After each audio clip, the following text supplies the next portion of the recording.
Olá, alunos, tudo bem? Chegamos, então, na nossa terceira semana de aulas virtuais. Nessa semana, nós vamos tratar de dois assuntos. O primeiro é placas tectônicas e o segundo é como acontece a formação do solo. Com esses dois conteúdos, nós vamos entender bem como que é a crosta terrestre. A crosta terrestre, nós vimos na aula anterior, que são formadas por rochas em estado sólido. Elas estão suspensas, a crosta terrestre ela está suspensa sobre uma camada de rocha em estado líquido, que é o manto. Essa crosta terrestre, ela não é contínua, tá? Ela é formada por placas, as chamadas placas litosféricas, que é o nome mais apropriado para isso, mas elas também são conhecidas como placas tectônicas, porque na região das bordas dessas placas existe muita atividade vulcânica, tá? E a gente vai entender um pouco sobre isso com essas duas aulas, que essas duas aulas elas vão estar num diagrama, e esses dois diagramas, tá? Correspondente um a cada aula, né? Esses dois diagramas, eles vão estar junto da atividade. Vocês precisam ler muito bem com atenção esses dois diagramas para então estar respondendo as questões do formulário, tá? Vamos falar um pouco sobre esses dois diagramas. Deixa eu compartilhar aqui com vocês. Ó, o primeiro é esse aqui, tá? Sobre placas tectônicas. É a primeira aula da nossa semana.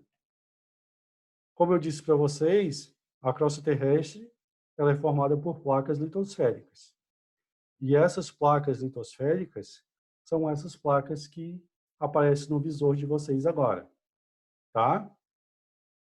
No passado, no início do século XX, um cientista chegou à conclusão de que os continentes estavam todos juntos num passado remoto.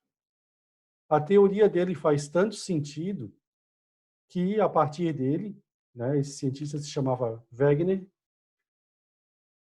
essa teoria dele desencadeou uma série de descobertas e uma série de conhecimentos a respeito da geologia e do entendimento de como é a crosta terrestre, tá?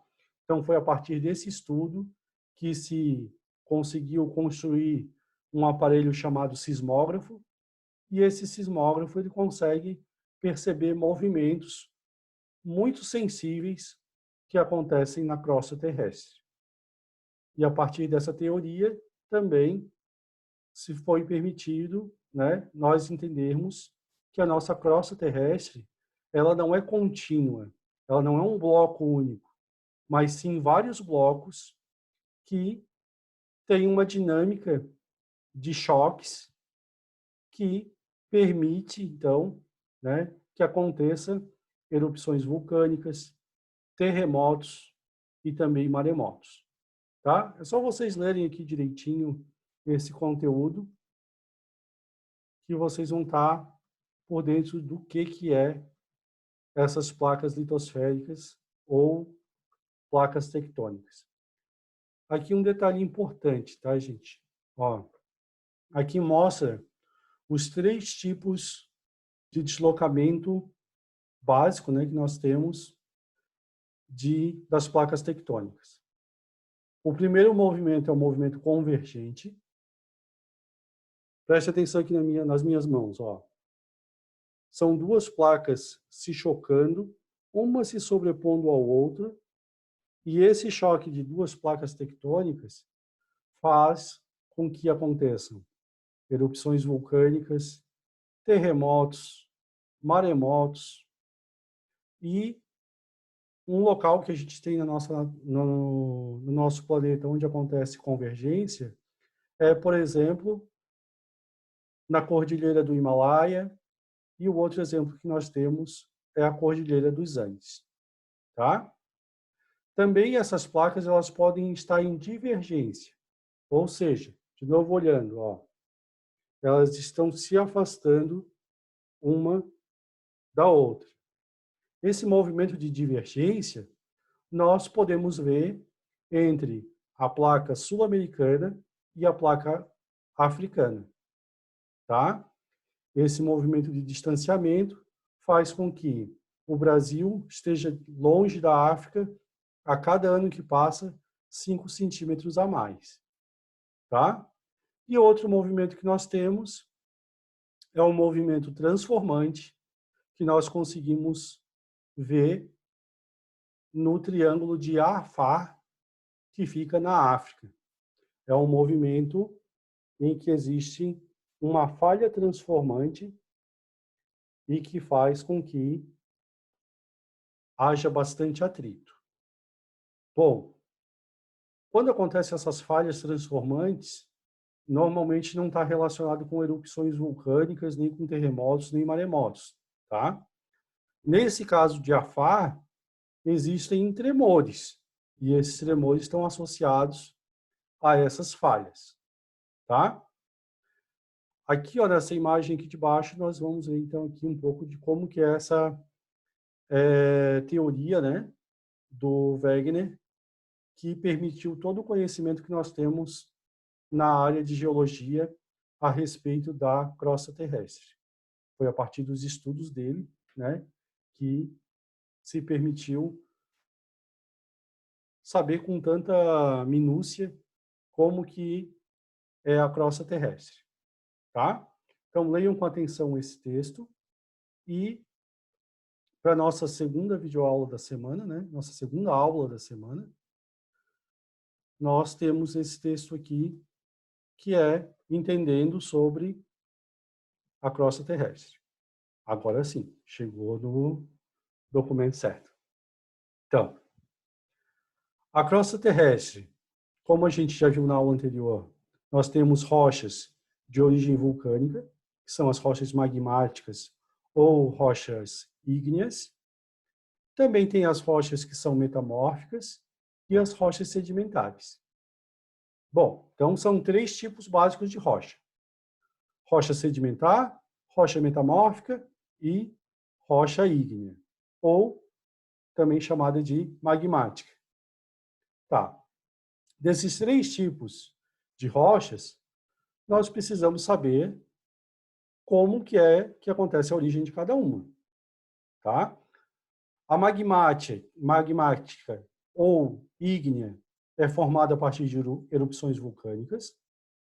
As rochas sedimentares, elas têm origem em sedimentos e também com matéria orgânica. O sedimento são pequenos desgastes de rochas que vão chegar no fundo do mar, principalmente no fundo do mar, né, onde nós temos a formação de rochas sedimentares. E também por matéria orgânica, ou seja, todos aqueles animais, todos aqueles seres vivos que morreram e formaram, junto com esses sedimentos, a rocha sedimentar. E outro tipo de rocha que nós temos é a rocha metamórfica. Nessas regiões onde as placas tectônicas elas se colidem, existem muitas transformações de calor, principalmente onde acontecem essas falhas transformantes. E então nós temos a origem de rochas metamórficas. Uma rocha se se introduz na outra, formando uma rocha com vários, ó, como a gente vê aqui um exemplo de rocha metamórfica, ela tem composições bem variadas. A gneiss, que é essa aqui que eu estou com o mouse por cima, ela tem umas manchinhas brancas e umas manchinhas escuras. Tá vendo? Esse é uma das características das rochas metamórficas. Elas têm esses desenhos, né, na estrutura dela, tá? Nesse diagrama também a gente vai aprender como que é a formação do solo. O solo ele tem vários motivos para que ele surja na natureza. A primeira é a fragmentação das rochas. Também, além dessa fragmentação, através das intempéries, né, vento, frio, calor, água, eles também vão sofrer, essas rochas elas vão sofrer com a ação das raízes. As raízes são o principal responsável para a fragmentação das rochas.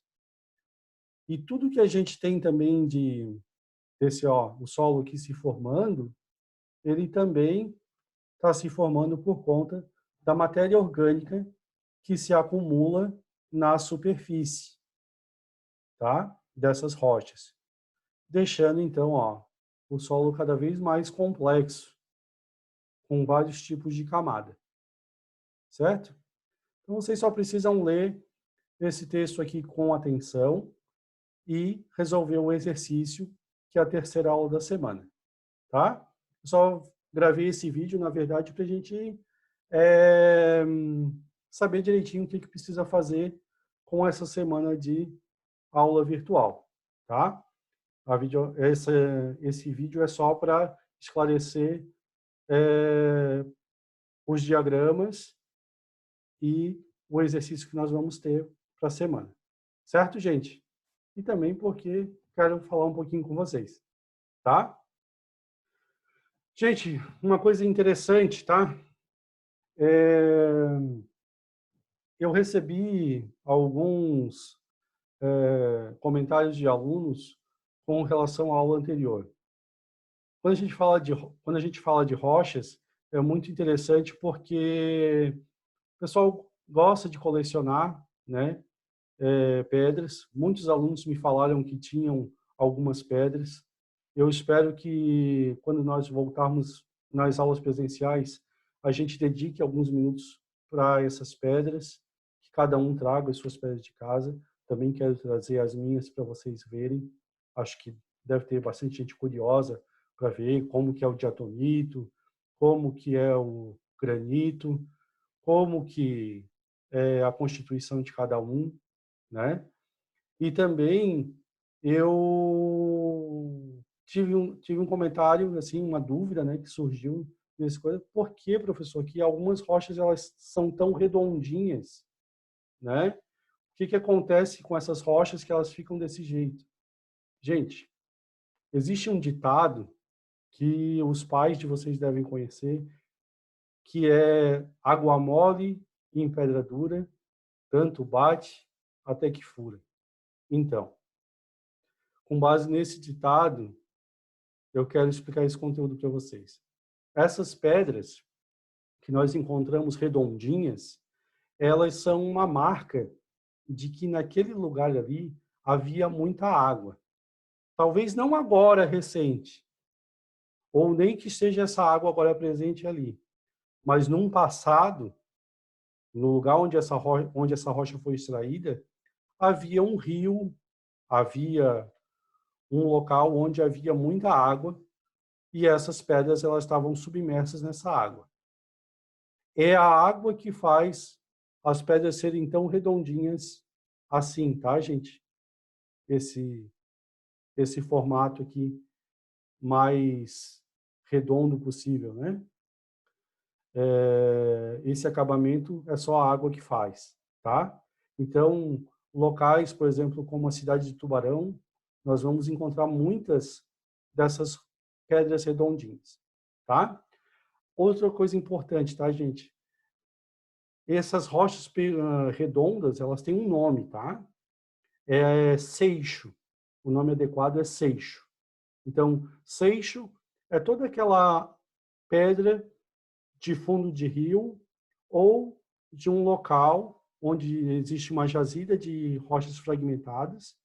E essas rochas, embora elas não estejam em contato com a água, a gente sabe que ela já teve contato com água no passado, tá?